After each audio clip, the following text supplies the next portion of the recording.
Welcome to SE Custom Designs. You might be asking yourself, what are we looking at now?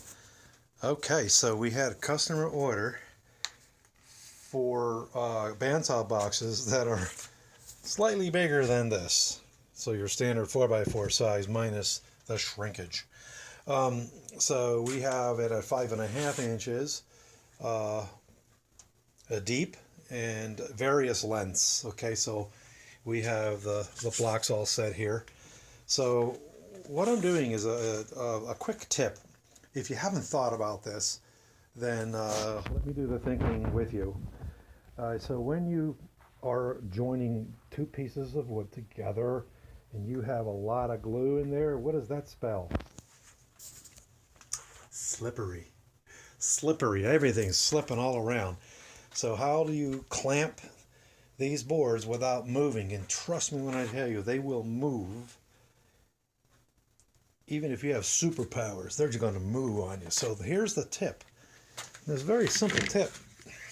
You're going to put the glue on both sides, all right?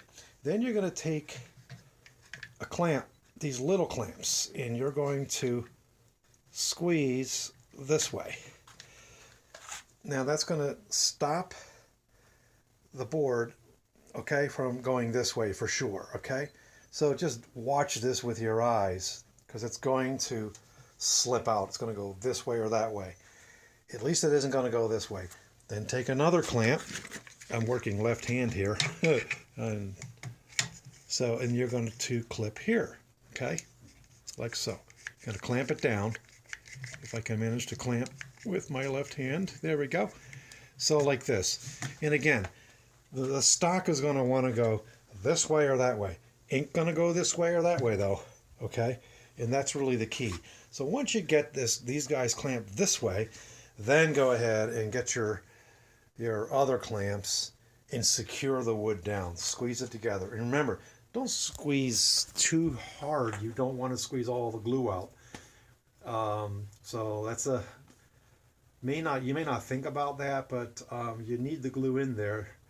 And so that's that, and I like to put extra glue in there. I'd rather have too much glue than not enough, and then put just the right amount of pressure on there. Just hand squeeze it. All right. So if you've got 3 clamps and you're squeezing, imagine that's a lot of pressure. So I say just increment and take your time on that. All right. So that's the tip. All right. So these guys really don't need to be here anymore. So we'll take them off. So then it's kind of cold down here in my shop. Generally about 50 degrees in the wintertime. So I have this heater going 24/7 just to keep the atmosphere somewhat not freezing frigid cold. And so I'll just take these blocks and I'll set it on here for a while. I'll rotate it and then I'll move them off. Okay. So another tip when you're joining up stock. Okay. You're joining up stock, this to this, you're going to want to go over to your your table saw. I actually do know what these tools are. And you're going to just slice off a little bit of that round there.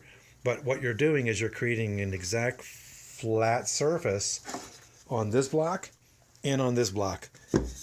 All right, so it's airtight. Now look, at the moment, there's a lot of air getting in there, isn't there? So once you slice them, though, it's going to be so much better for you. All right. So, simple little tip, though, but it can be frustrating if you don't think all the things through. Let me tell you. So often, I will forget that I have this tool and that tool to get a job done. Kind of silly, right? But you just get busy. And you forget you have these nifty things all over the place to get the jobs done. So, hey, thanks for watching SE Custom Designs. Remember, if you like what you see, subscribe to my channel. We are at 152. So we climbed 3 or 4 subscribers today on a Monday. Not bad for a Monday when folks are back to work after the Super Bowl. So subscribe please to our channel, click the bell so that you can get notified. We're doing videos once a week. At the moment we're doing more like 2 or 3 videos a week, and that's okay. let's do that while we can. But I promise you one video a week, so that we can keep things going. Remember, I'm going to be doing a preview. I'm going to be doing a demo on the MicroJig company that has an awesome peripheral, so it helps you to hold your wood down in place, down this way, and this way, every which way, which really comes in handy when you're cutting really thin pieces. Let me ask you a question. Do you want your fingers anywhere near that blade when you're pushing it through? You don't, okay? So stay tuned for that episode. I can't wait till it comes.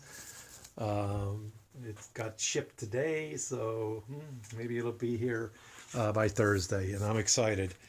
I just love doing what I do. I like playing with toys. Who doesn't? All right. Notice that this chop box, by the way, cut a piece of stock off of this is the perfect height there. There's another quick tip for you. Okay, so if you want to support that long length, and this wood is heavy, these 4x4s, okay, a little quick tip for you. That's perfect there. All right, thanks. I divert. Hopefully you're entertained and learning something at the same time, because you know what? Life's too short, my friends, right? All right, take care and God bless. Stay tuned for more episodes.